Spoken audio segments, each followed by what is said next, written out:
for episode 3 of Marital Tiffs, where we invite you into our marriage to debate the not-so-important topics, discuss each other, and more. I'm one of your hosts, Tim. I'm Karen. And we're a couple of married geeks who often get very passionate when we disagree about the super important topics like our favorite TV shows, personality traits, and whether or not mayonnaise qualifies as a food. It does.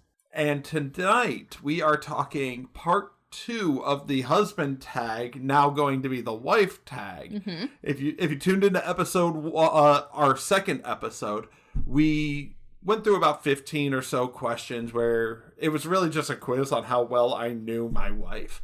We've been married for about 2 years now, coming up on our second anniversary. Mm-hmm. And I think I did pretty well. Pretty well. Yeah. The things that you didn't know, I would say I also didn't know. So. Oh, so you made them up on the spot? No.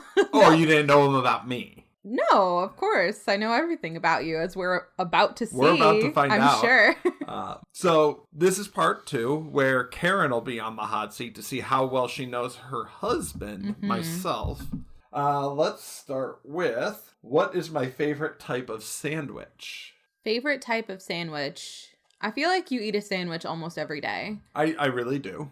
I mean, it's an easy thing to take for lunch.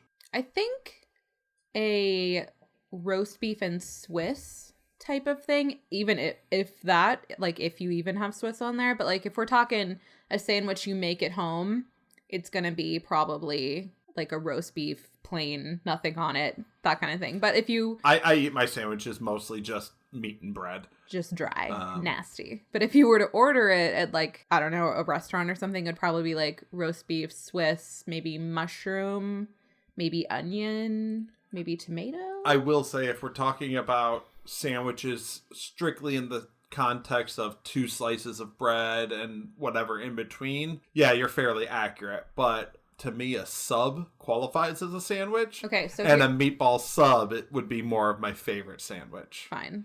That's fine. I'm right, though. Yeah. I feel like this next one is pretty easy because I eat like the same things every day.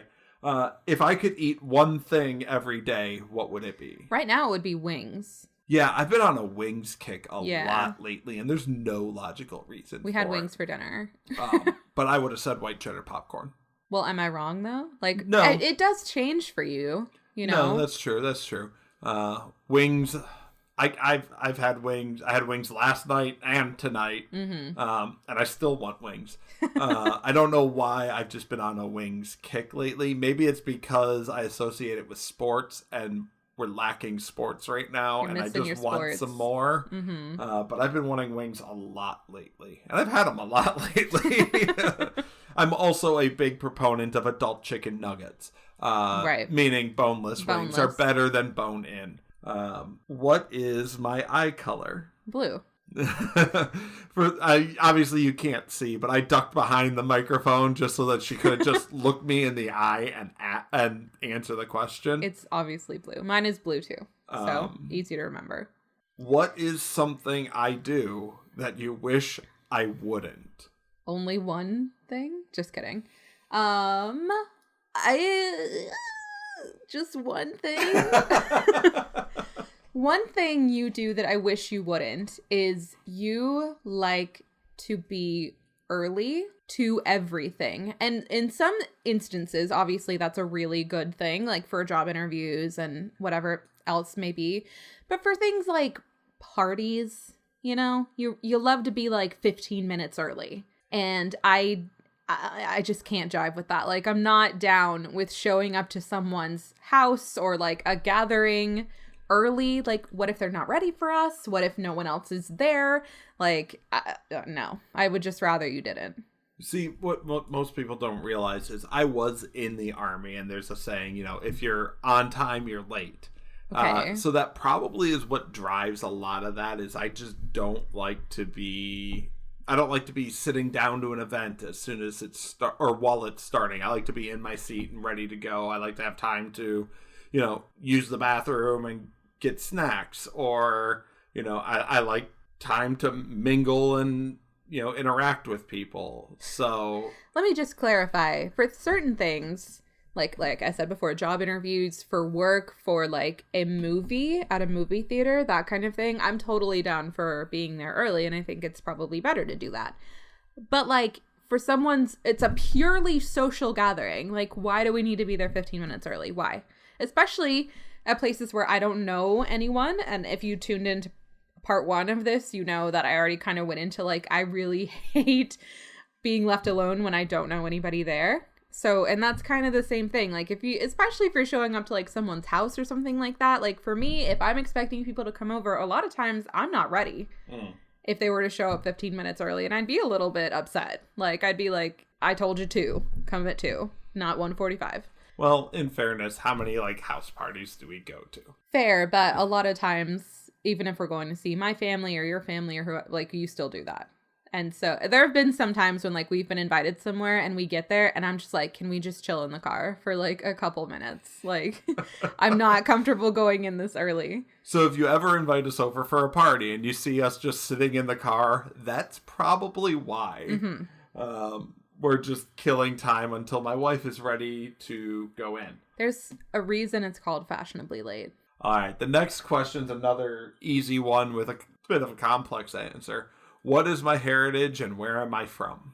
You are German, I know, because, again, we talked about it in part 1 of this quiz. So I know you're German. I know that there's probably some other, like, I don't know, English, Hungarian kind of thing. Hungarian is right. Okay. I would say, I feel like you've mentioned French? No, English, right? Irish, okay. Hungarian, German, and Irish. Okay. And where am I from? What do you mean, where are you from? Where am I from? What's the difference? Oh, like, where were you born? I guess. That's how I read it. Ohio? Yep. I was born and raised in Ohio and then moved to Michigan and then joined the Army. It was all over the place. Did I play any sports? Yes, you did.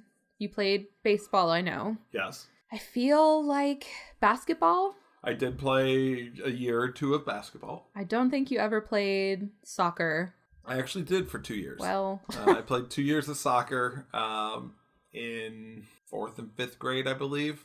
Okay. I was kind of multi-sport for several years.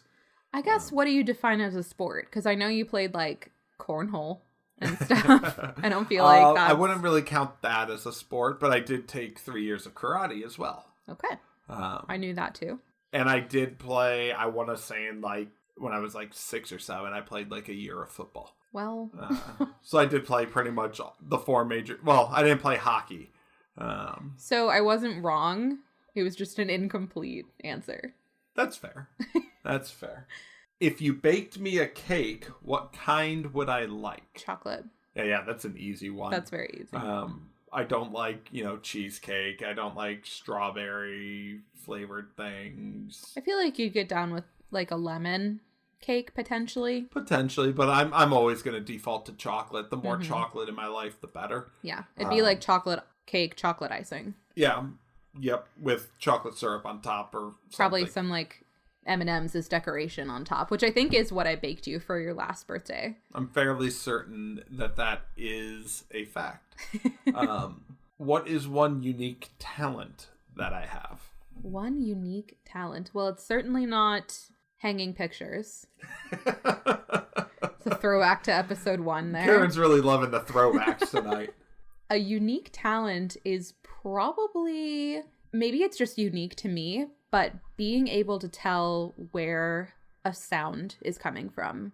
Like, I cannot, for the life of me, if I hear a noise, discern where it's coming from. But I feel like, we live in, off of a military base. And there's all kinds of booms and shots and all kinds of stuff. But, and just like the general noises of like living in a neighborhood, like I feel like you can tell with pretty decent accuracy where a noise is coming from, which I don't know that a lot of people have, or maybe I just don't have that talent myself. I never would have really considered that a talent. What would you say is a talent that you have that's unique? I don't know. I don't really consider, I don't think of myself as talentless, but I don't necessarily think of myself as talented either. You are very creative, given the right circumstances. Like, there are times when you're just like, I have this idea and this idea. What about this? What do you think of this? This is really cool. kind of how this whole podcasting thing started. Yeah. We actually both came up with ideas for podcasts like the same night. Mm-hmm. I woke up one morning, I was like, I had this idea for a show. And Me that's not too. this show. This show is the one that Karen immediately responded with, so did I. And that became Marital Tiffs. We'll see if we get the other one ever off the ground. We'll see how this goes. But I kind of I like to develop creativity. Mm-hmm. I don't know that I'm necessarily a creative person, but I can definitely develop the creativity. Okay. The next one is weird habits. It technically says of each other, but we're kind of just doing the... So you have a weird habit, which is that you have floss picks that you leave all over the house. It's really more of one thing I do that you wish I didn't. It's a habit because you just pick your teeth after and it's good practice. I'm not saying that you floss your teeth after every meal almost practically, but you leave them all over the house, and it is I think habitual in the sense of a recurring thing, I guess, and that is definitely something that is very odd to me. Okay. I don't understand, but I also wish you wouldn't do it. We're building a more positive marriage here on this show. Yeah, absolutely. It's a constant in my life that I can count on, which is great right now. What do we argue about the most? The most? I don't know that. I think we're pretty varied in our arguments, I would say. I feel like once we address something, it's pretty much over. And if it's not over, then, we'll talk about it again later. But I don't know that there's anything that is a constant fight that we have. My lack of cooking. But do we argue about that a lot? You bring it up a lot. But it's not an argument. Fair. But, you could cook, and then we wouldn't talk about it. What is my favorite restaurant? So... I guess it depends on the category. I don't know that you have a restaurant that above all others, you would be yes, this is my favorite. But for takeout, I would say Hungry Howie's. Fair. For going and chilling for a few hours, I would say probably Max Speed Shop. I don't know if they have one of those in all over the country or not. I know they're all over North Carolina. Yeah. It's a local barbecue place that's got a really good beer selection and just a great atmosphere. Live music a lot of times. Yeah. But for a date dinner place, I don't know that we really... I don't know that I really have one. Yeah. This is probably an upcoming episode where we will talk about our, restaurant preferences and food in general. But yeah, I don't know that really between either of us, it's about you. The question's about you, but bringing it back to me for a minute. I don't know that we really have a restaurant that we both or that you specifically really enjoy. Yeah, that's probably true. I don't really have. You tend to lean restaurant. American restaurants. Definitely. I like American style food. With a beer selection of some kind that's not Bud Light. That's honestly more of how I choose restaurants is, do they have a good beer selection? Mm-hmm. More than their food selection. Because I can find something that I like to eat everywhere, but not everywhere will serve a good beer. Define a good beer really quick. An IPA is what he means by a good beer. I mean IPAs, stouts, porters, anything over 5% alcohol. Various different things. But I like craft beers. I like stuff that's not Budweiser and Corona and stuff like that. So that's really how I judge a restaurant more than by their food. Fair. Next question we have is, what can I spend hours doing? Video games or watching sports. Yeah, that's pretty fair, pretty straightforward. Or sitting outside. We do that a lot.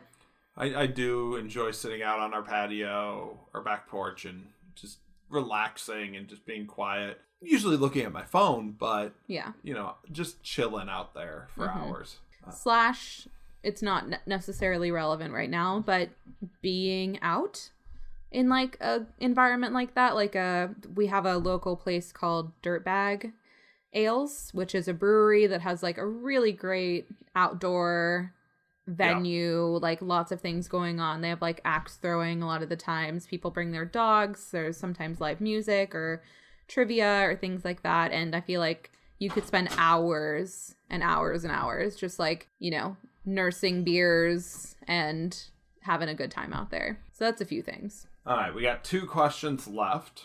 Who was the first one? Who was the one to say I love you first, and where was it? I don't know. Yeah, I don't remember either. I feel like it was you, and That's feel probably like true. it was in an argument of some kind. Might like have I been. think that it was when we were doing like on again off again or something like that, and we were maybe arguing about something, and you retorted back with like, well, I just love you, okay, or something like that. Yeah, that probably sounds that sounds like me. I think I feel like that I can't pick like a specific time, or like I literally don't remember, and maybe that's horrible, but I don't think that it was like in a romantic way the first way that it was said, so maybe that's why I don't remember. Yeah. And our final question for the evening: what is your most repeated phrase or sentence? What's mine or what's yours? Well, we're answering about me. Okay.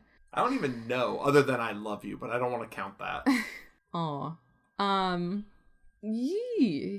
a good question. I think you have a habit of saying things ironically, and then it becomes like a part of your regular... Like dope? Yeah, like dope. Like your regular vernacular at a certain point. You just like, you're like, oh yeah, dope? That's so dope, dude. And then like, you'll eat like a piece of pizza and you're like, man, that's some dope pizza. So yeah, I think my answer would probably be about me, fantastic. I describe a lot of things as fantastic. Oh my God. You do. I never realized until now. You know, like the glass shatter moment? Yes. Like, oh my God, you really do. Wow. Everything's fantastic. Oh my gosh. You really do. So yeah, that's my answer. Yeah. Fantastic. Yeah, fantastic's a word I use to describe a lot of things. Or amazing. I think fantastic is more. Now that you say that, wow. Okay. Yeah, I need to process this, so we should go.